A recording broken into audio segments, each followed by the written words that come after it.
So you're a UK-based blogger, influencer, YouTuber, content creator, or freelancer and started making more than £1,000 per year with your side hustle. What now? How do you declare that and pay taxes on it? Or do you need to start a limited company? We'll explore that and your options in today's video. I've been self-employed in the UK for over 5 years running my blogging business, The She Approach. And I thought I would create today's video to give you some peace of mind about the process of paying taxes in the UK and share some tips and tricks that I learned along the way. But first, a super important disclosure: this is not meant to be construed as legal or financial advice. This is just based on my experience and my understanding of the tax process in the UK. I do recommend that you speak to a professional, whether it's an accountant or an HMRC representative, to make sure that this information is correct and up to date, and you'll find all the information on the official HMRC website for self-employed people in the UK. So you're a blogger, content creator, influencer, YouTuber, or freelancer in the UK who started making over £1,000 a year with your side hustle or business. What now? How do you pay tax on that, and do you need to start a limited company? We'll explore all that in today's video, and hopefully I can answer some questions for you. Let's get into it. First of all, one of the most asked questions that I get from bloggers who are starting from the UK is, do I need to start a business? Do I need to incorporate a limited company to be able to start blogging? And the question is no. You can if you prefer to, and it's an extra headache and expense when you're starting a blog that might take a couple of months, if not a year or two, to develop and monetize. Instead, what you can do in the UK is to set up as a sole trader or self-employed, and you can do this alongside a full-time job or a part-time job, so alongside traditional employment as well. Keep in mind that you do get £1,000 per year in free trading allowance, meaning that if you're running a small business or an Instagram account and you make under that, then you don't legally have to submit self-employment records or declare it. But what happens when you do that is that you can't claim expenses either. So it's £1,000 in overall revenue rather than in profit, meaning that you can't claim back any expenses or losses for previous years. At the same time, if you go over that, you still need to register as a sole trader on the HMRC website, and I'll leave a link on how to do that below. It's a pretty simple process and they walk you through all of it. So I promise it's not as scary as it sounds. You can literally get it done in an afternoon. But the most important part of this is that you keep exact records of your business expenses, income, profit, and so on. You can do this in a number of ways. All that matters is that you're organized with it and you keep accurate records. I've actually developed the spreadsheet to keep track of the income that I get, because unlike regular employment, you don't get a paycheck a month. You don't get paid in just one way, you get paid in a multitude of ways, and it never comes around the same time every month. So you need to keep close records of everything that you get paid into your account, or if you start a new bank account for your blogger business, which will also make it easier on you, but it's not a necessity as long as you're organized. Like I said, I developed my own spreadsheet, and you can actually steal my template and start using it. It's an annual template, so you can use it year after year, and it's also super useful for just calculating overall revenue, profit, and expenses.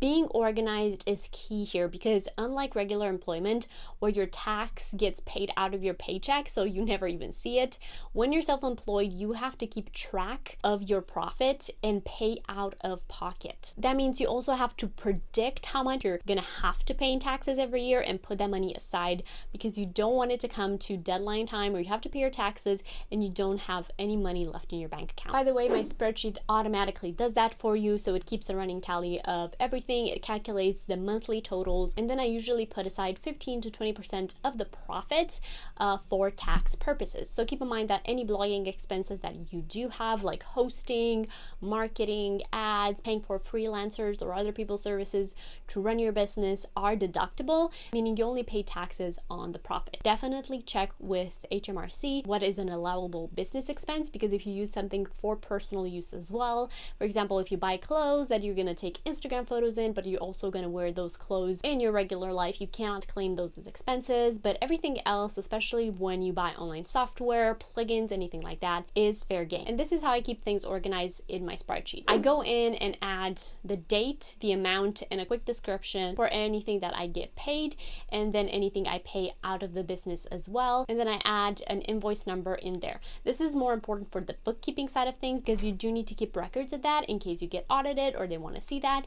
You don't don't actually submit every single invoice, but it's very good to have and it's recommended.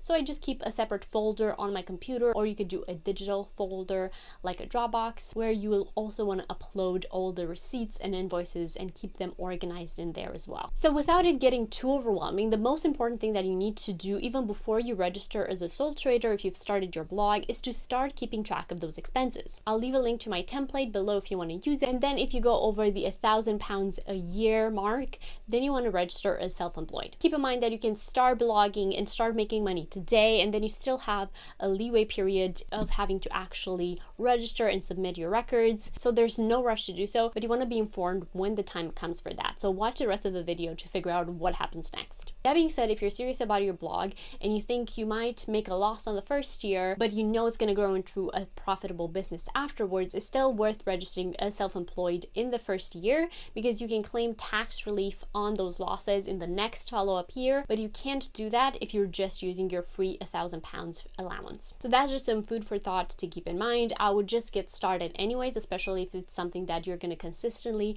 putting your time and effort into, and that you think it's going to generate more money than that down the line. So what happens next? Well, like I said, the first step is to actually register as self-employed on the HMRC website. Once you have an account, you will just need to keep track on a monthly basis of your income and expenses. Then once a year, you need to submit a self-assessment record. The deadline for this is usually the 31st of January, and the tax year goes from April to April. That being said, any income, profit, or losses that you have made between April 2022 and April 2023, you have until January of 2024 to submit those records and then pay your taxes. Two important notes on how to do that and keep everything organized. First one is actually submitting your annual records. Again, this is something that you only need to do once a year, and it basically involves importing all that information that you have saved in your spreadsheet and submitting that to either a private accountant that can do that for you, or you can use a tool. I use Go Simple Tax and I absolutely love it. I've been using it for years and it makes everything so easy. I basically import all the data and information, and I used it when I was part employed as well, so it took into consideration my full-time employment as well as my blogging income, and calculated overall taxes for that, but it made it so easy to submit all that information in the proper form and format to HMRC website directly. So if you go through the Go Simple Tax software, they will walk you through. They even have accountants that can look over all the information that you provide if you're a little bit nervous and you want a professional's eye and opinion on it before you submit. But I usually just do it by myself using their software because it's so easy. You can categorize all the expenses as well as the income to make sure that they are allowable. And once you confirm everything, they will submit it directly to your HMRC account. That means you don't have to log in, you don't have to fill out any complicated paperwork. They literally do it all for you. The next step is, how much tax do you have to pay? So if you're wondering how the tax is calculated, here are a couple of tips that will help you prepare in advance. First of all, you only pay tax on your profits. So if you made £30,000 in a year in revenue, but you had £10,000 in expenses, you only pay taxes on the £20,000 in profit that you made. You also get £12,500, if I'm not mistaken, in tax-free allowance, meaning on the first 12K you don't pay any tax. You'll only pay tax on the next 8K, for example. Besides your income tax, you'll also have to pay national insurance. This is all calculated for you, so once you submit your records to the HMRC website through the Go Simple Tax software, wait a couple of days, and if you log into your account, you will see your exact tax calculations. The Go Simple Tax software also calculates an estimate of it, but if you submit it, you'll see the accurate numbers reflected in there as well. With self-employed, you also have to pay something called payment on account, meaning that you need to pay tax in advance for the next year 2 times a year, and those deadlines are usually January and July. That just means that they're estimating you'll make at least the same amount of money next year, and you need to pay tax in advance for it.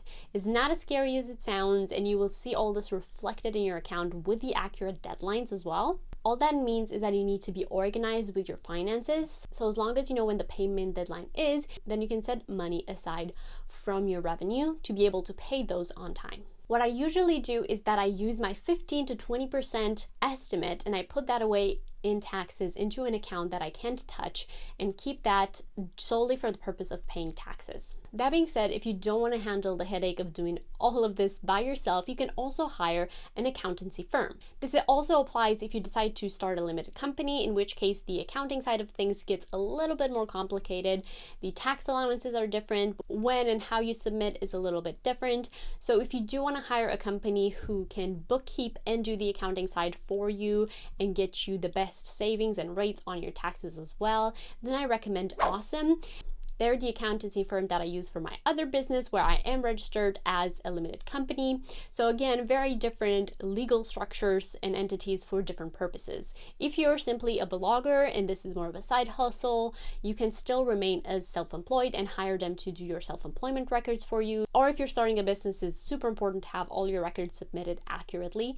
Like I said, it gets a little bit more complicated. That's why I don't touch it. But if you do want to use Awesome, you do get £100 discount through my link. So be sure to check that down below. I had a great experience with them. They know their stuff and they also keep me informed of what happens in my business. I hope this answered all your questions, or at least provided you with some information to start looking a little bit more in depth into this. I will attach all the information in the blog post that will go with this video, and you'll be able to see the exact deadlines and useful HMRC links directly in there. So if you're a UK blogger, don't put this off for too long. It's more important to be informed and know exactly how much tax you're likely have to pay soon, rather than have the tax man knock on your door and be unprepared. If you found this video helpful and you watched it all the way through, let me know in a comment below and say thanks, off to do my taxes, so I know you watched it up until this point.